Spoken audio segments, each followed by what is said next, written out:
what everyone talks about so much is, oh, you're so focused on your healthcare. And I was like, no, I'm focused on living my life. I'm focused on taking care of my family. I'm focused on having fun and enjoying myself.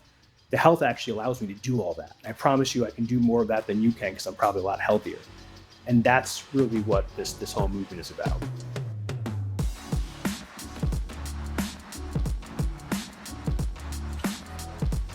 Welcome back to the Fitt Insider Podcast. I'm your host, Joe Veneri.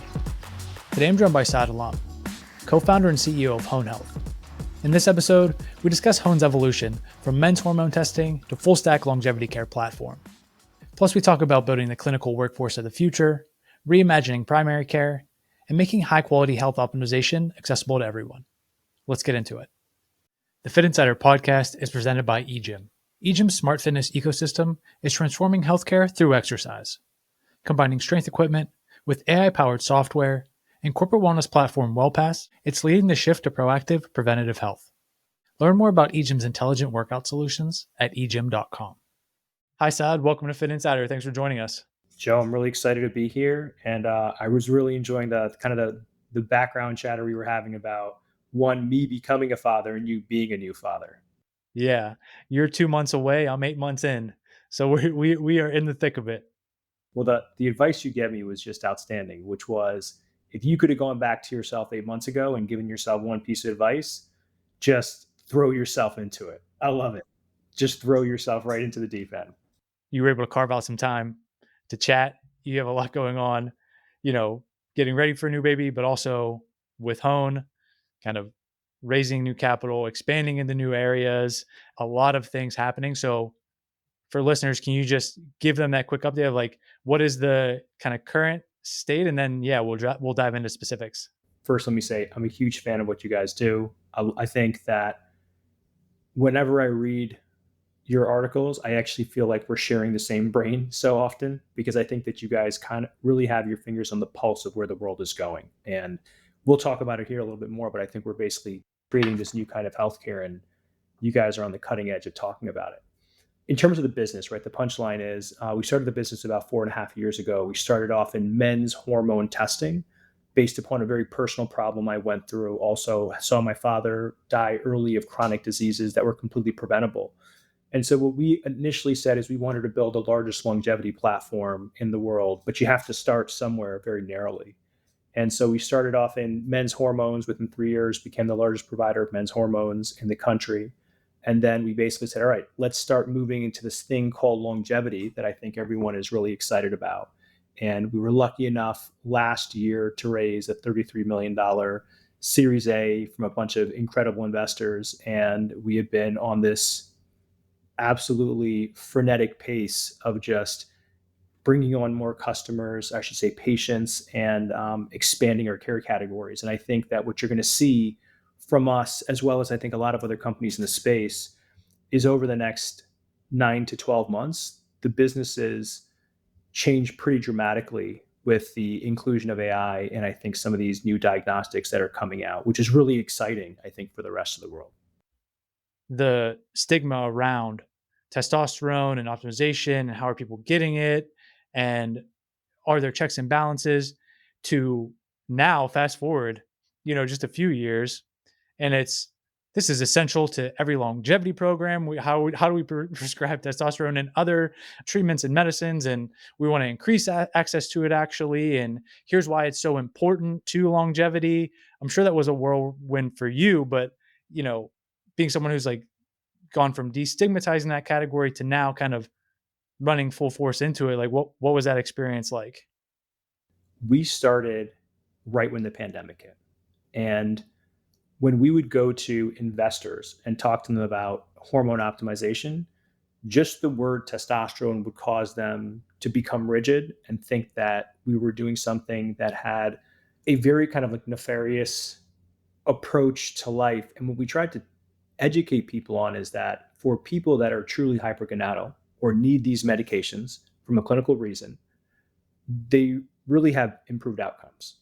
And then the other side of it too is, as we started advertising, you had a bunch of people that were huge supporters, which was not the large part of the market. And then you had a bunch of people that were saying, hey, we're just helping people get steroids. And what we actually did is we took a very hard line, which was we basically double tested our patients to basically make sure that they are truly are hypogonadal or have clinically low testosterone. And if they didn't meet two tests, we basically said, hey, we can't prescribe you medications. And then we also tested them every 90 days in perpetuity and said, if you don't continue to test, we can't continue to provide you with medications. Over the past 4.5 years, this is crazy to say out loud, we've given away about $90 million of revenue, right? Like just a huge amount of money because we said we are going to be very careful to create the highest clinical rigor, the most clinically rigor product out there. And so as we got into the space, right, I can remember being terrified about what people would say about the advertising. I can remember sometimes there would be Twitter trolls that would jump on top of the company, take our ads, tear them apart, say we're horrible people, say we're causing the rest of the population to stop having children. And what was so interesting is that we kind of went through this enlightenment in relationship to testosterone very specifically. And then the Traverse Cut trials came out last year. So basically, testosterone in itself had a black box warning on it. Yeah. And people basically thought that if you take testosterone, what very often happens is that you have cardiovascular issues, a heart attack. But what ended up happening is there's a longitudinal study over multiple decades that came out that basically showed for the patients that actually needed this medication, that's very important, they need the medication, they have lower all-cause mortality, and they do not have more heart attacks. And I think that once that study came out, it really let people go almost breathe to a certain extent. Also, physicians felt more comfortable prescribing it because there wasn't the same amount of liability associated with it. And so now here we are, 2025, and all of a sudden, everyone's talking about how important it is. Everyone understands that younger men have low levels that were 26% lower than 50 years ago and 50% less sperm, and that there are these real problems with microplastics and environmental contaminants in our world. They're also understanding too that women are having problem going through perimenopause and menopause a little bit sooner. And also, what was wonderful is alongside of that, the WHI study was kind of dispelled. And then on top of that, now there's this resurgence of women basically saying this thing called menopause, it's no longer a death sentence. It's actually something I can push through with so much more empowerment than I could before. And on top of it too, there's this thing called testosterone that I can take too that makes me feel better. And so full circle, it's been amazing to watch it. And it's actually feels really good to know that we were kind of on maybe the earlier side and maybe helped create some of that momentum. And so the only way to say it is like grateful that now more people feel less stigmatized about it and that it's something they should try out and maybe incorporate into their life. And this is the important thing if they need it. And it might be as simple as like the new research and kind of like the mainstream conversation shifting, but can you pinpoint like when did that change? Like when did you go from this like huge resistance and almost barrier, whether it's from investors, whether it's from critics, maybe online, to no, there's now like a pool of demand from the market, not only men, now women, now this gives us the opportunity to like use the kind of platform that you launched as a wedge into the broader market. Like, was that a natural evolution or was that like a moment in time? I'll kind of say there are two distinct moments, one for men and one for women. So if I had to like guesstimate it, I'd probably say winter, we'll call it summer, fall, and winter of 22. Right when Huberman and Attia and Sinclair, I'll call it like Huberman and Attia were starting to pick up a lot of speed and driving the healthcare conversation and becoming part of the zeitgeist.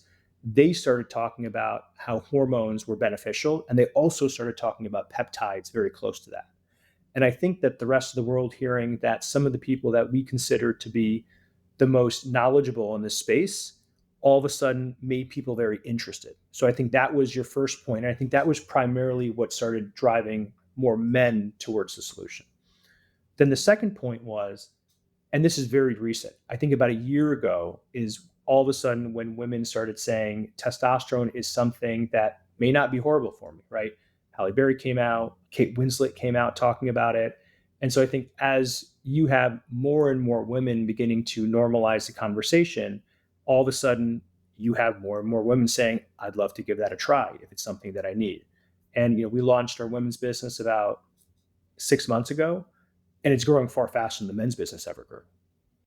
So I see where I think the market's going to be in 5 years, and we were already building that product. And for us, it wasn't let's listen to the market and go build this. It was more, we know this is going to be really big, and we need to make sure that we can build fast enough in order to meet the demand.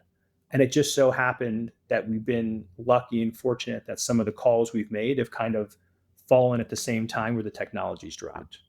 Yeah. And so in terms of what the platform is now and maybe what you are seeing already in your head and building towards, call it 3 to 5 years in the future. Yeah. What does that experience look like for people? What are you able to do now? What do you want to be able to deliver? And how do you see that taking shape? I live this life, meaning I'm incredibly obsessed with it. I work out 6 days a week. I've been doing it for 26 or 27 years. I eat perfectly. I meditate twice a day. In this home office I have, there's a cold plunge, there's a hyperbaric oxygen chamber, there's a sauna. I get a tremendous amount of joy from like being part of this world, and I'm an athlete too. And so it's I've always said to myself, I'm in my mid 40s now, and as I've aged, I've said I feel so lucky that I've maintained my health and my athleticism and my mental agility. Last year, I spent about $125,000 on my healthcare. And this is a very important point. I went to the best longevity physicians you can imagine. I did the most exotic diagnostics that you can imagine. And here is the conclusion I came to. It wasn't that great. What you realize is a lot of the physicians that are at the most advanced longevity institutes, they really just have access to the best diagnostics. And one of the things is that they're limited by their own personal compute power, meaning their brain, to draw conclusions and come up with really good recommendations about what I should do regards to my health. They're not consuming enough research. They can't. There's only so many hours in the day. They can't draw connections as fast enough. And so when I started to take all of those results from the full body MRI scans, from the CCTAs, from the gut and microbiome testing, from the DNA methylation, and I started putting them into Claude and Perplexity and Chat GPT, the quality of the recommendations were outstanding. Right now, they're not always right, but the depth at which they can go is outstanding. So if you assume that everyone has access to that technology and everyone is going to race to integrate it into their businesses, the conclusion you come to is that everyone will have some sort of super app in their pocket that really represents the collective wisdom of all the physicians that we've ever seen, right? So that's one part. The second part is we live in a world where diagnostics are now becoming a commodity, which is wonderful because it means the things that were so expensive for me or so expensive for people 10 years ago, the everyday person can afford. And perfect examples. To do 100 biomarkers just 5 years ago, it's like a $1,200 endeavor. To do 100 biomarkers now, it's like $75. To do a full body MRI a year ago was $2,500. To do a full body MRI now, it's $499. And the beauty of it is, as time goes on, the cost of all these diagnostics are essentially going to go to zero. So if the cost of diagnostics goes to zero, if we now have the ability to wrap up all the diagnostics and provide higher quality recommendations with AI, then you basically say to yourself, the highest quality care that you could have got is now in everyone's reach. If you go one step further and you ask yourself the question, where does the value accrue? You come to the conclusion that there is almost no world in which we live in where the machine or the algorithm is going to be able to prescribe you medications and have the FDA approve it probably for 5 or 10 years. I do believe in the future it actually happens. So then you say to yourself, if you need to have a physician in the loop, you need to give that information to the physician and allow them to speak to a patient and give the physician superpowers to basically provide care to the patient. And then you have to have mechanisms in place that capture how that care is actually performing on the patient. And you've got to create a closed loop system. And when I think about where the world is going, it's literally someone's going to walk in the door. Maybe they're going to spend $40 to have 40 biomarkers looked at. That'll be what they initially just get started on. They'll speak to a doctor. They'll maybe try some supplements. They'll maybe try medication. They'll do some lifestyle, learn how to sleep a little bit better, which we all know is like one of the biggest things people can do to improve their health. Maybe they'll drink water. And then what always ends up happening is you get this experiential wisdom from starting your healthcare journey. And then you're allowed to say, oh, this thing's actually kind of fun. I feel better. It's adding value to my life. I can be a better father. I don't feel like I need to sleep the same exact way I used to before. And I can actually go out and earn more money for my family because I care for them so much. And then you say, you know what, maybe I'll want the gut and microbiome testing. And maybe it'll be $100. You'll click a button and you'll have someone come to your house and you'll do it.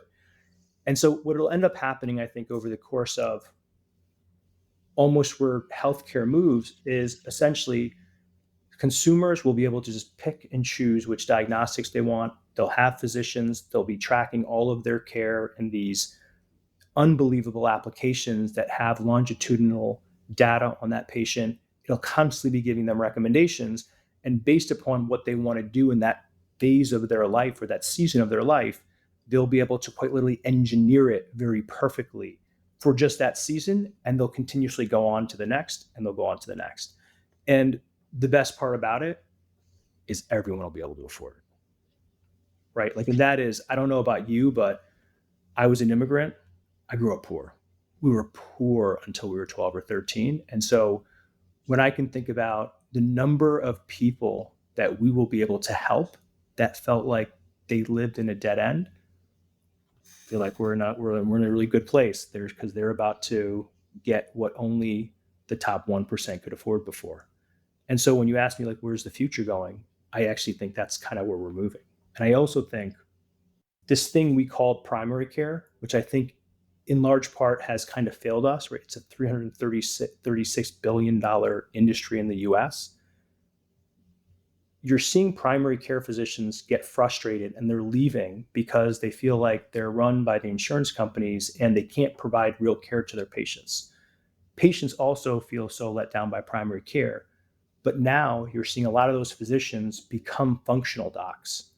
And because the cost of the diagnostics are just going to get so cheap, and because there's going to be more platforms like ours that basically help democratize this high quality care, primary care is going to morph into what longevity care is right now. And longevity care is only going to become more rich because there are going to be more applications you plug into it. And the beautiful thing about this AI movement that's happening right now is that where we used to have these subspecialties, endocrinology, cardiology, gastroenterology, it'll essentially collapse them. So that physician who you initially meet has access to all of those specialties and can drive a lot of your care proactively before you even get sick. And I think that we're in, 5 to 10 years from now, your children and my children will grow up in a very different world where primary care is exactly the kind of care that we're engineering for ourselves. And man, is it exciting, because it's not about like what everyone talks about so much is, oh, you're so focused on your healthcare. And I was like, no, I'm focused on living my life. I'm focused on taking care of my family. I'm focused on having fun and enjoying myself. The health actually allows me to do all that. And I promise you, I can do more of that than you can because I'm probably a lot healthier. And so I think that's what this whole thing is about, is that you're going to see us, as we improve our health, having more clarity, enjoying our lives more. And that's really what this whole movement is about. What is the expectation in terms of like, what are we actually able to do currently? And what does that look like in practice? Because when you're describing this kind of path to the future, if the diagnostics are commoditized now and maybe the tests continue to be, and maybe writing a prescription is, and then the AI is like, each of these companies, some of them now are already developing it. Some of them are further ahead, some of them haven't yet, but surely will. What is the thing that people are competing on? Like, does the value go to like, hey, who's the best marketing engine that can get people into the platform to collect their data so that they can run the AI on that? Is it a who's the best at AI? Is it who has the most premier doctors? Which part of that value stack are you looking at and saying, like, this is the thing we have to be the best in the world at, and like this is how it drives outcomes? We've tested about 450,000 people over the past 4.5 years very quietly. So we understand what it means to look like with testing at scale. The problem with just testing is that everyone's has a question afterwards, and they have a thought, which is so what? Thank you so much for the information. So what? What happened to 23andMe? Wow, this is great that you gave me all this genetic information. So what? And so if you assume that everyone has some sort of diagnostic technology with advanced feedback on the back end, you will then assume and understand that everyone's just going to do it. It is a foregone conclusion that you're going to have blood tests, that you're going to have MRIs, that you're going to have gut microbiome testing, you're probably going to do biological age, and there will be certain ones that are better than others. But the reality is consumers can't really tell the difference, right? If it's wrapped up in a shiny, beautiful marketing, VC-backed facade, I don't know the difference. Kind of makes sense. I mean, think about the number of people that drank lemon water for years thinking it's going to make them younger. And it's like, hey, there's no clinical science behind it, but you had a bunch of influencers doing it. So you believed that kind of that ethos. Then I think it comes down to there's a layer of value for who can aggregate that information and make sure they make sense of it in a way that is easy to understand. So I think that's your first layer. And I think a lot of these companies are going to be doing that. Basically, let me plug in 20 different tests. After you get results, let me show you how to make sense out of it. The second place where I really believe is a lot of these companies that are coming out, they want to do diagnostics and do diagnostics at scale because guess what? That message resonates so well with people right now because they just feel like their care is so opaque. Can't go to the doctor and ask them for ApoB. Your doctor will give you a hard time. And it's like, I just want the damn biomarker. Tell me what it is. I heard Atia talking about it. And now when you find a service that gives it to you, you get it, and it's so what?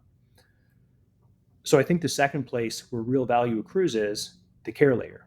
A lot of these companies that we've talked to, the moment we say, well, are you taking care of those patients afterwards? They say it's a lot of work and there's a lot of liability. And when you're dealing with complex patients across metabolic disorders, where you're one, fixing them and then providing them with longitudinal care based upon how their body metabolizes different medications. And by the way it metabolizes a medication may be different in September than it may be in February. And so you have to keep a really close eye on them and be willing to accept that patient's responsibility for that patient. And I think what you're going to see happening is the companies that go and provide care for hard patients will end up creating a differentiator in the market because at the end of the day, that's where the real value is accruing, is making the patients better. And I think that I'll use myself as a perfect example. I'm generally healthy. I take care of myself. I work a lot. So there's a lot of, I guess, like constant stress. May not feel it, but there is like stress on my body. Generally, my stack is going to remain relatively static. I tore my meniscus a couple months back. I needed to rehab it so I can get running again. So I went and did a pretty advanced set of regenerative medicine on my knees. And then I ended up doing a pretty serious round of BPC, Pentosyn, TV500, and actually a light dose of nandrolone. And 9 weeks later, I'm doing 14 mile per hour sprints, right? And so you need someone that's smart enough to say, hey, you need to do that. And then once you're done, let's pull you off of it and let's get you back into a normal flow. And I think that where the real value is going to be is when you find someone you can stick with for the long haul like that you know has your best interest at heart. And I'll tell you what I mean by that is I just did a round of market research with 45 women for an hour apiece to understand. The conclusion we were coming to is I understand our men's business really well, but I don't really truly understand our women's customers. And so we did 45 individual women we talked to, and now we're going to go survey 10,000 of them. One of the things that I kept on hearing, which was so interesting, is my doctor won't give me the right answers. I'm so dissatisfied, but I've been with him for 15 years. And in my mind, it sounds so frustrating, but that is part of human behavior. Once you find someone you're comfortable with, you lock in. And now imagine if you can lock into someone that was actually providing you with real care, because it wasn't just one person's perspective, but it was millions of people's perspective that they were getting to get you the best piece of information based upon how you wanted to architect your life. And so I think that's really where the battle is going to be waged. I don't think it changes the fact there are going to be some massive diagnostic companies, but I think that's where we're going to see people really having their lives changed.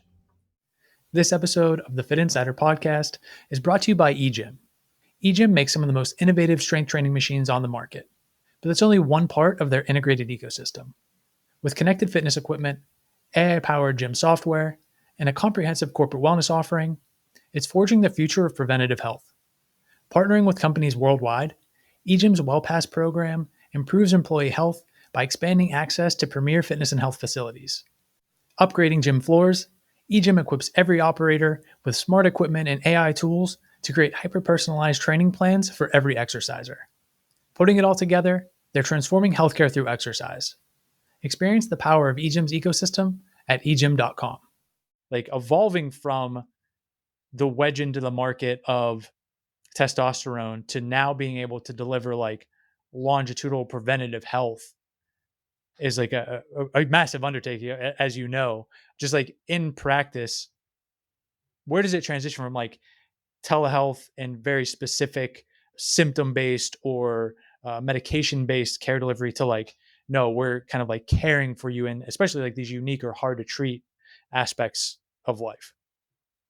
The fundamental reason why this real concept of longevity care is hard is we actually don't have the appropriate medical personnel to run it at scale. This is what I mean. There's a guy I know here in New York City. His name is David Liu. He's a dear friend. He runs an organization of the most number of longevity docs in the country, maybe even the world. We sat down. We basically said, who do we think really understands this thing? And the conclusion you come to is that maybe 3 or 4% of the physicians that you meet really get it, but they don't get it in a holistic perspective. They're specialists and they get it in these deep subject matter verticals at a cellular level, and their knowledge is gold. And the large majority of the people that you have coming into these organizations or into longevity medicine right now are physicians that are internal med physicians, ER physicians, primary care physicians that got fed up with the system. And they basically said, I want to go practice a different kind of care, but there isn't any protocols written for it. They're literally coming in, they're saying, hey, I saw this thing called TPE, therapeutic plasma exchange. I think I want one of my patients to try this. You should go try it. We're going to measure some biomarkers associated with, oh yeah, I heard about this thing called CJC. I want to make sure you take CJC.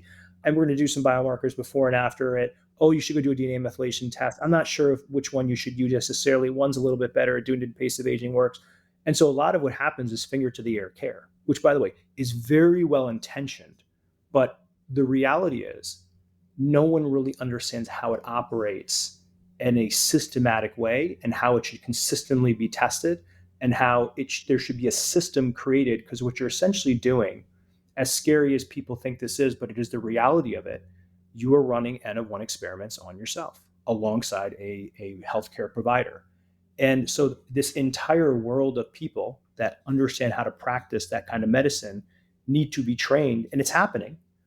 But a lot of it is finger to the air kind of care. And so I think that the company, I want to believe we're going to be one of them, that figures out how to create the workforce. And remember, that workforce, it takes time to develop. Then what ends up happening is that workforce teaches other people, and by osmosis, people say, I want to learn the new thing. And so there's a timing that has to happen in order for this to kind of really permeate through medical education. So that's one part about why is it a little bit stuck. To your really big question is like, how do you change to go from symptom-based medication prescribing to longevity care? I happen to be what I'll call like a needs-based marketer, meaning I think there are a lot of people out there that they're very interested in what's happening with their body, but a large number of them are healthy. And so when they go to these diagnostic companies and they get a lot of information, they're like, hey, I appreciate that very much. I'm gonna go live my life. I believe, and this is where we've really focused, is when you find people that are going through pain in life, meaning they have problems right now because they haven't taken care of themselves. Maybe they're type 2, borderline, have depression, have energy problems. Those are the people that are motivated to get care. So, what we do is we take people that fall into that category in that bucket, and we basically say, you are sick. Let us come in and let us figure out how to remove a lot of those symptoms immediately. That's actually the first thing. Let's just get you to baseline. Now, what ends up happening is as you get them to baseline, which, by the way, Joe, doesn't happen overnight, right? This isn't a silver bullet. This is a 9-month long process just to get you to a place where you feel like you're starting to operate a little bit normally and you're seeing your biomarkers stabilize to where a larger percentage of the population is not even optimized. And you've got to get someone there. Now, a chunk of people fall off because they're just not willing to put in the work and change their behaviors, because it's never a medication, it's a set of behaviors. There's a mindset that goes along with it. And then what ends up happening is after 6 to 9 months, you're left with a group of people that have gone through this period where they said, I feel better, I'm a different person, and now I'm motivated to create even more change. And at that point in time, something very interesting happens.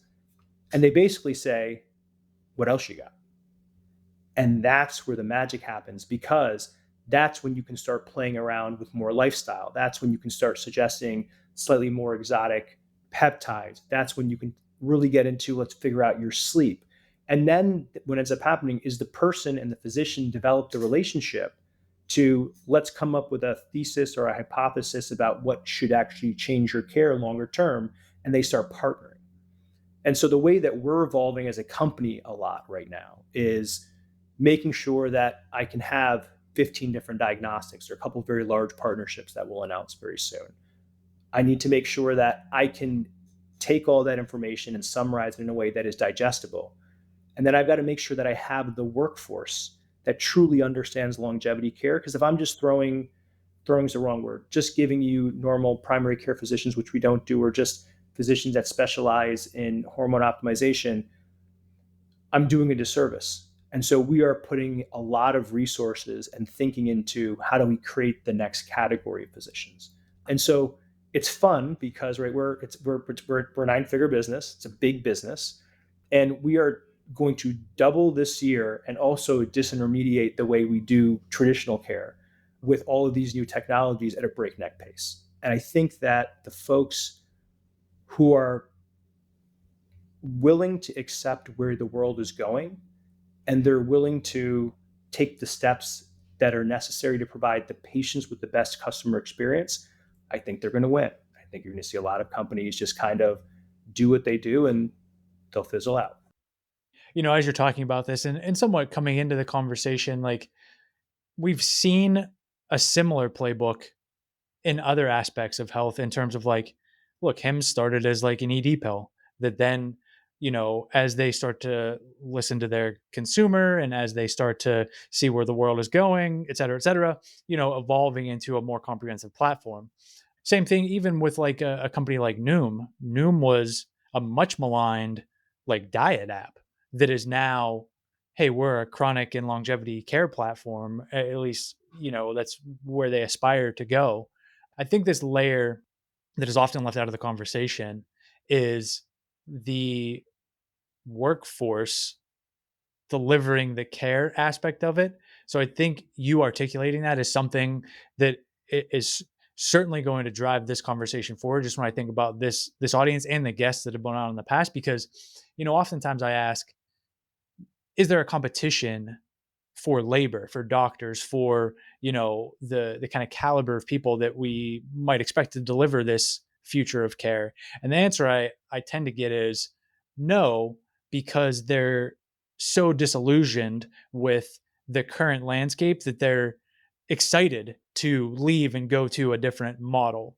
But that doesn't quite get at the point that you're making, where it's like, so what? Like once they're there, do they know? Are they just going to do the thing that they were doing there here, which is like, well, then it's just a different kind of wrapper on the same kind of care that we weren't happy with, or are they going to be delivering something new and different with new technologies and knowing how to apply that?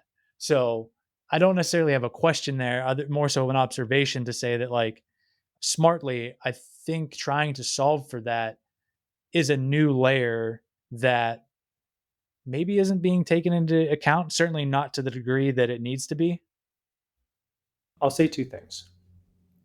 I'll address your first point.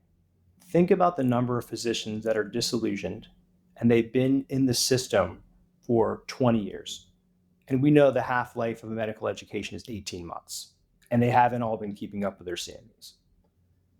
And they go to A4M. A4M is the largest anti aging institution in the US. They have a massive, massive conference in Vegas every year. In November, you should go. It is like a circus, but it is the single smartest people in longevity.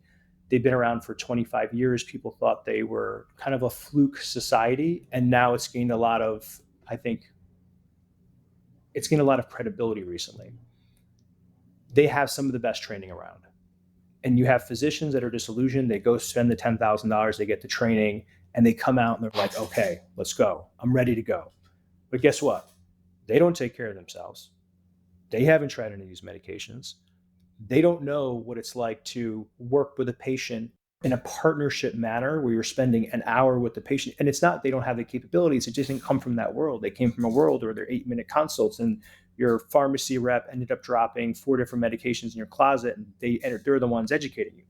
And so I think that there's a learning curve that has to happen even though those physicians come into the space, and they've got to be surrounded by other physicians that are really thinking about like the newest ways of delivering that care. And the conclusion that we've come to is that it doesn't exist and we're going to create it en masse, right? And I think that's the truth. And even when you create it, it doesn't mean you create it and you've done it right. It means you've just taken the step based upon the knowledge that you currently have, and you've got to go in and refine constantly because there's so much information coming in. The other point I'll make is it is a true statement that physicians are disillusioned, and there are a lot of them that want to do things differently. But there is another time element, which is in order to truly change medical education, which I came from a large pharmaceutical company at one point in my career, and we spent a lot of money making sure that our ideologies were pushed into physicians' continuing medical education as well as medical education. You've got to go and back and change the actual system. And so even if you're changing the physicians that come out on the front end and you're creating a new workforce, if the source is still pushing out physicians that are thinking in and I don't want to use the antiquated way, but in a slightly dated way, it means you're actually just, the problem is being fixed, but not at the source. And so I think there's going to be a time period, and I think it'll probably be over the next 10 years, that medical centers will say, you're right, we need to do this thing differently. Now, the good thing is you've got places like Hopkins, the Mayo Clinic that are very progressive, and they're already thinking about these things. As you think about, you mentioned some new partnerships potentially that are in the works. I'm sure a lot of things happening behind the scenes, kind of building this workforce and the future of how this care is delivered. Just what is, maybe it's even, what should we look out for? Just in terms of how you think about like, these are the things that matter. These are the things that are either you're driving towards or you're excited to bring about, like maybe without giving away too much. I think that'd be interesting to hear. We've got a product that's $200 to $250 out of cash for a person every single month. That feels like a very affluent white collar customer that really cares about their health. 65% of my customers earn between $50,000 and $100,000. It's lower middle class. It's middle America. The thing that I'm the most excited about, and 12 months is a realistic target, with how fast we're moving and developing things and what I think will ship. What I'm most excited about is I'm pretty sure that I can provide consumers the kind of care that I just got a Biograph for a tenth of a price. And that's where I'm really moving towards. And I think it will happen that fast. And I think it's happening that fast. We won't be the only ones. And I think 18 months, 24 months from now, the world actually looks dramatically different. But I think that's like the thing I'm really excited about is how many people will be able to help that never really had access to care, this kind of care before. No, I think that's a perfect place to leave it and just say people that, want to follow along in the interim or be ready whenever that is announced? Website, social, like where would you point them? What's the kind of best place to learn more and dig in with Hone? So I will say this: I will now make my plug, and I'm gonna go in for the plug. If someone is listening right now, if you want to take your health seriously, and if you felt like you don't understand how to take the next step, for $60, 60, you go to honehealth.com. We will let you measure 45 biomarkers. We'll send someone out to your house free of cost. Someone will show up to your house. They'll draw your blood. We'll analyze it. And then we'll give you a 30 to 45-minute consult with a licensed physician in your state that specializes in what we'll call this new era of care. And we'll give you a plan for $60. If you want to buy some medications, we can continue to provide you with support. But the one thing I want to hammer home, $60. That is so incredibly affordable. And the place you should be going is honehealth.com. Perfect. We'll make sure that's linked up in the show notes, make it easy to find. And super stoked to share this conversation with listeners and really grateful that we were able to connect and do it. Same here. Thanks, Joe. Appreciate you guys. Thanks for listening to today's episode. If you got value from the conversation, please consider subscribing and sharing the podcast with a friend or colleague. It's a massive help. And if you want more content like this, including news and insights on the latest industry developments, subscribe to the Fitt Insider newsletter at insider.fit.co. And one more thing, you can learn more about our recruiting and consulting services at fit.co. That's FITT.co. I'll see you here next week.